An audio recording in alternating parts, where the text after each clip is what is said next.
স্নেহের ছাত্রছাত্রী, তোমাদের অনেক দিনের আবদার ছিল যে শুধু থার্ড সেমিস্টার নয়, ফার্স্ট সেমিস্টারেরও যেন ক্লাস দেওয়া হয়।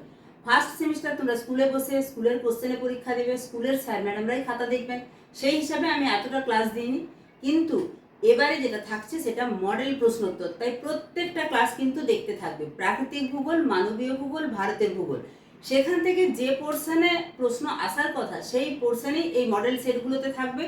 শুধু তাই নয়, সিম্পল বা বেসিক টাইপের যেরকম প্রশ্ন থাকবে, শূন্যস্থান পূরণ, বাম স্তম্ভ ডান স্তম্ভ মেলানো, অ্যাজারসেন্ট রিজনিং, সত্য মিথ্যা, কেস কোড ভিত্তিক, চিত্রভিত্তিক সমস্ত প্রশ্ন থাকবে। তাই অবশ্যই চ্যানেলটা সাবস্ক্রাইব করবে, বন্ধুদের মাঝে গুরুত্বপূর্ণ এই তথ্যটা শেয়ার করে দেবে, এবং চ্যানেলে যাবে, যে ভিডিওস এবং প্লেলিস্টে যাবে, দেখবে সুন্দর করে সমস্ত ক্লাস সাজানো আছে। অবশ্যই প্রত্যেকটা ক্লাস দেখো। ফার্স্ট সেমিস্টার এই যে পদ্ধতি, তাতে তোমরা এই প্রথম পরীক্ষা দিচ্ছ, তাই প্রত্যেকটা ক্লাস তোমাদের ভীষণ কাজে লাগবে। তো চলো শুরু করা যাক। Model set 1।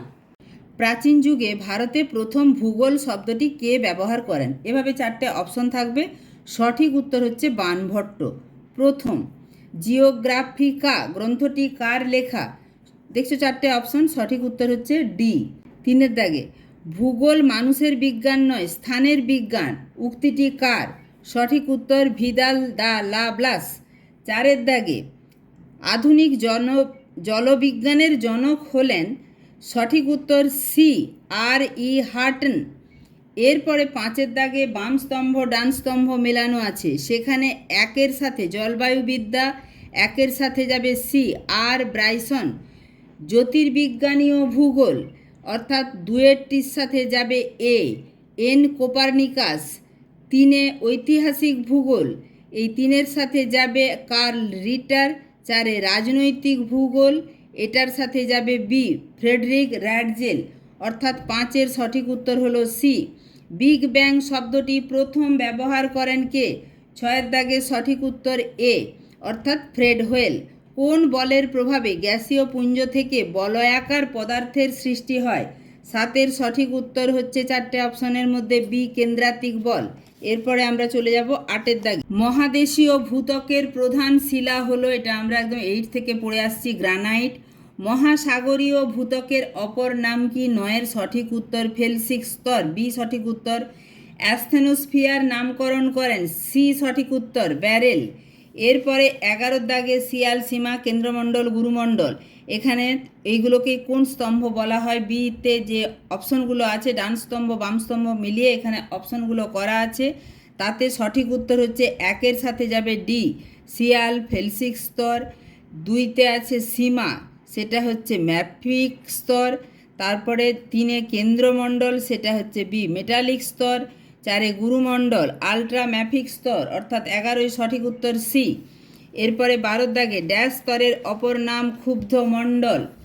আমরা সবাই জানি এটা, যে ট্রপোস্ফিয়ারের অপর নাম ক্ষুব্ধ মণ্ডল। ওজন হোল প্রথম আবিষ্কার করেন? প্রথম আবিষ্কার করেন ফারম্যান। বিশ্ব ওজন দিবস পালিত হয় কবে? 16ই সেপ্টেম্বর। এরপরে 15-এর দাগে, কোনটি জীবন্ত আগ্নেয়গিরি নয়? কিলিমাঞ্জারো, বাকি সবগুলি জীবন্ত। অগ্নুৎপাতের সময় যে প্রস্তরখণ্ড নিক্ষিপ্ত হয় তাকে কি বলে? পাইরোক্লাস্ট, এটাও আমরা ক্লাস 8 থেকে পড়ে আসছি। সামাজিক ভূগোলের জনক বলা হয় কাকে? 17-এর দাগে সঠিক উত্তর ডেভিড হারবেকে। 18-এর দাগে, হিউম্যান জিওগ্রাফি গ্রন্থটি কার লেখা? সঠিক উত্তর সি, হান্টিংটন। 19-এর দাগে, জনসংখ্যা নিয়ে যারা গবেষণা করেন তাদের বলা হয় ডেমোগ্রাফার। সোনালী পোশাকের কর্মীরা যে কাজে নিযুক্ত? 20-এর দাগের সঠিক উত্তর হচ্ছে সি, পরামর্শদান। পর্যটন কোন স্তরের কার্যাবলীর অন্তর্গত? 4টে অপশনের মধ্যে সঠিক উত্তর সি, সাদা পোশাকের কর্মীরা যে কাজে নিযুক্ত। 22-এর দাগে সঠিক উত্তর গবেষণা। রেটুন ফসল নামে পরিচিত কোনটি? 23-এর সঠিক উত্তর ইক্ষু, এটা তোমরা ক্লাস 10 থেকে পড়ে আসছো।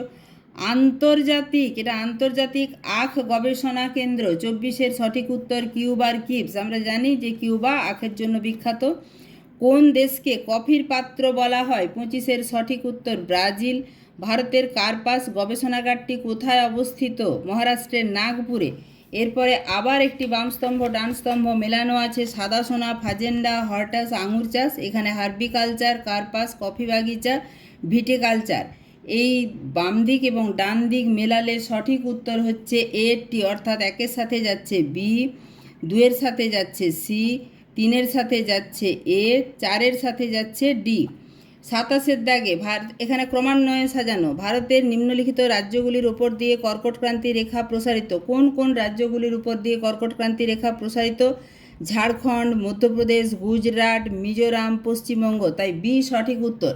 এরপরে আমরা চলে যাব 29 দাগে। প্রাচ্যের মুক্ত বলা হয় ড্যাশকে। কোন দেশকে বলা হয় প্রাচ্যের মুক্ত? শ্রীলঙ্কাকে। 30 একটি ব্যবচ্ছিন্ন মালভূমির উদাহরণ হলো ছোটনাগপুর মালভূমি। 31 প্রাচীন পলিগঠিত অঞ্চল পাঞ্জাবে কি নামে পরিচিত? ধায়া নামে পরিচিত। স্কাই রিভার নামে পরিচিত নদীটি হলো? 32 সঠিক উত্তর ব্রহ্মপুত্র। 33 assertion reasoning. অমরকণ্টক মালভূমি থেকে নর্মদার উৎপত্তি। ভারতের পূর্ব উপকূল চ্যুতি গঠিত নিমজ্জিত উপকূল। এর সঠিক উত্তর হচ্ছে এ সত্য বি মিথ্যা। এভাবেই কিন্তু থাকে। আর একটা অপশন দেখো, বি সত্য এ মিথ্যা। দুটিই সত্য দুটিই মিথ্যা। এখানে এই দুটি যে বক্তব্য আছে তার মধ্যে এ সত্য বি মিথ্যা। আবার আছে বাম স্তম্ভ ডান স্তম্ভ মেলানো 34 দাগে, যার সঠিক উত্তর হচ্ছে 1-এর সাথে দেখি সি যাবে যমুনা দিল্লি, 2-এর সাথে এ চম্বল গোয়ালিয়র, 3-এর সাথে ডি নর্মদা ভারুচ, সুবর্ণরেখা রাঁচি। অর্থাৎ 34 দাগে সঠিক উত্তর বি। শেষ প্রশ্ন 35, কেরলের বৃহত্তম উপহ্রদ হলো ভেম্বানাদ। তাহলে বুঝতেই পারছো, এভাবে কিন্তু তোমাদের পরপর মডেল সেট আসতে থাকবে। তাই আবারও বলবো চ্যানেলটা সাবস্ক্রাইব করে রাখবে এবং মন দিয়ে পড়াশোনা করবে।